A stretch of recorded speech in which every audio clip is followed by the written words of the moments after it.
আসসালামু আলাইকুম।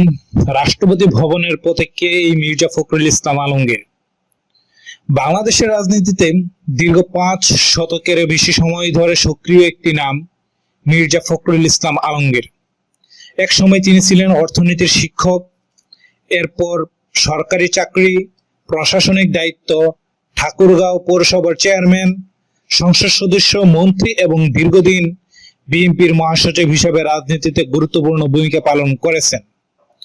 আর এখন বাংলাদেশের 23তম রাষ্ট্রপতি নির্বাচনের জন্য বিএনপি তাকে দলীয় প্রার্থী হিসাবে মনোনয়ন দিয়েছেন। 13 আগস্ট 2026 তারিখে তার পক্ষে রাষ্ট্রপতি নির্বাচনের মনোনয়নপত্র নির্বাচন কমিশনে জমা দেওয়া হয়। বিএনপির সংসদীয় সংখ্যাগরিষ্ঠতার কারণে তার নির্বাচিত হওয়ার সম্ভাবনা অত্যন্ত জোরালো এবং এক প্রকার বিজয়ী। আজকের ভিডিওতে আমরা জানবো তার শৈশব, শিক্ষা, শিক্ষকতা, রাজনৈতিক উত্থান, বিএনপির মহাসচিব হিসাবে দীর্ঘ পথ চলা এবং রাষ্ট্রপতি পদে তার মনোনয়নের পুরো গল্প।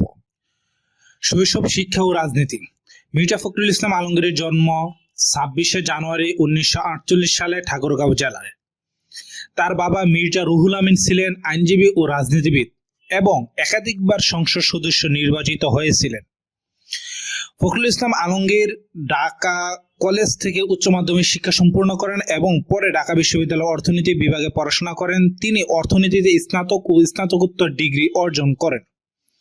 তবে ছাত্রজীবন থেকে তিনি শুধু পড়ালেখার মধ্যে সীমাবদ্ধ ছিলেন না। 60-এর দশকে ঢাকা বিশ্ববিদ্যালয়ে পড়ার সময় তিনি তৎকালীন পূর্ব পাকিস্তান ছাত্র ইউনিয়নের রাজনীতির সঙ্গে যুক্ত হন।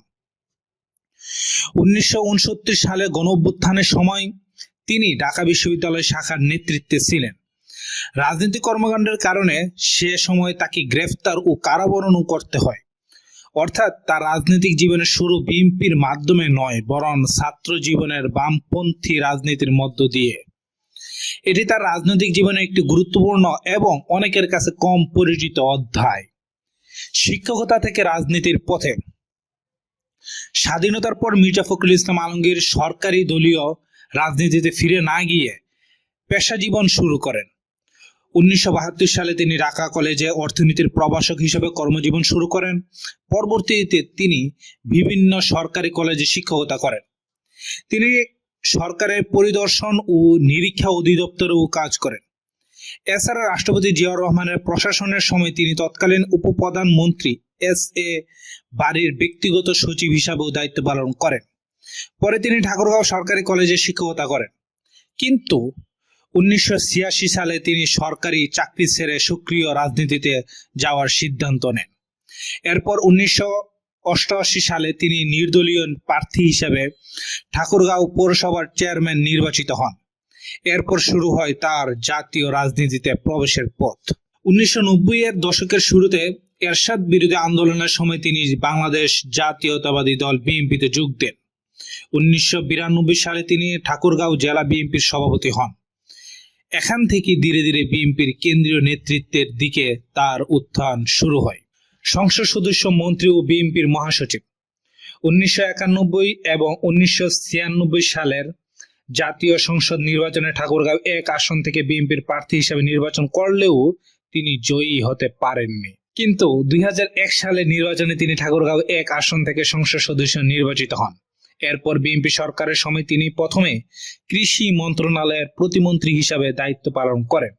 পরবর্তীতে তিনি বেসামরিক বিমান পরিবহন ও পর্যটন মন্ত্রণালয়ের প্রতিমন্ত্রী হিসাবেও দায়িত্ব পালন করেন। 2008 সালের নির্বাচনে তিনি আবারও প্রতিদ্বন্দ্বিতা করেন। এরপর বিএনপির সাংগঠনিক রাজনীতিতে তার গুরুত্ব আরও বাড়তে থাকে। 2009 সালে তাকে বিএনপির সিনিয়র যুগ্ম মহাসচিব করা হয়। 2011 সালে খন্দকার দেলোয়ার হোসেনের মৃত্যুর পর তিনি বিএনপির ভারপ্রাপ্ত মহাসচিবের দায়িত্ব পান। আর 2016 সালের 13 মার্চ বিএনপির 6ষ্ঠ জাতীয় কাউন্সিলের পর তিনি আনুষ্ঠানিকভাবে দলের মহাসচিব নির্বাচিত হন। এরপর প্রায় 1.5 দশক ধরে বিএনপির কেন্দ্রীয় নেতৃত্বের অন্যতম প্রধান মুখ হয়ে ওঠেন মির্জা ফখরুল ইসলাম আলমগীর। খালেদা জিয়ার কারাবাস এবং তারেক রহমানের দেশের বাইরে অবস্থানের সময় দলের রাজনৈতিক কর্মকাণ্ড পরিচালনা এবং গণমাধ্যমে দলের বক্তব্য তুলে ধরার ক্ষেত্রে তিনি গুরুত্বপূর্ণ ভূমিকা পালন করেন। বিএনপির মহাসচিব হিসাবে বিভিন্ন সময়ে তাকে রাজনৈতিক মামলায় গ্রেফতার ও কারাবরণও করতে হয়েছে। তার রাজনৈতিক পরিচয়ের অন্যতম বৈশিষ্ট্য হলো দীর্ঘ সময় ধরে তিনি বিএনপির অন্যতম প্রধান মুখপাত্র হিসাবে কাজ করেছেন। রাষ্ট্রপতি ভবনের পথে মির্জা ফখরুল ইসলাম আলমগীর। 2026 সালে জাতীয় রাজনীতিতে বড় পরিবর্তনের পর মির্জা ফখরুল ইসলাম আলমগীরের রাজনৈতিক জীবনে আসে নতুন অধ্যায়। ত্রয়োদশ জাতীয় সংসদ নির্বাচনে তিনি ঠাকুরগাঁও 1 আসন থেকে সংসদ সদস্য নির্বাচিত হন এবং নতুন সরকারের স্থানীয় সরকার, পল্লী উন্নয়ন ও সমবায় মন্ত্রণালয়ের দায়িত্ব পালন করেন। কিন্তু কয়েক মাসের মধ্যে তার রাজনৈতিক জীবনে আসে আরো বড় পরিবর্তন। 13 আগস্ট 2026 বিএনপি তাকে বাংলাদেশের রাষ্ট্রপতি নির্বাচনের জন্য দলীয় প্রার্থী হিসাবে মনোনয়ন দেন। রাষ্ট্রপতি পদে প্রার্থী হওয়ার পর তিনি বিএনপির মহাসচিব এবং দলের জাতীয় স্থায়ী কমিটির সদস্য পদ থেকে পদত্যাগ করেন। এরপর বিএনপির একটি প্রতিনিধি দল তার পক্ষে রাষ্ট্রপতি নির্বাচনের মনোনয়নপত্র প্রধান নির্বাচন কমিশনার এএমএম নাসির উদ্দিনের কাছে জমা দেন। মনোনয়নপত্রে প্রস্তাবক ছিলেন আব্দুল মঈন খান এবং সমর্থক ছিলেন গয়েশ্বর চন্দ্র রায়, দুজনেই বিএনপির জ্যেষ্ঠ নেতা ও সংসদ সদস্য।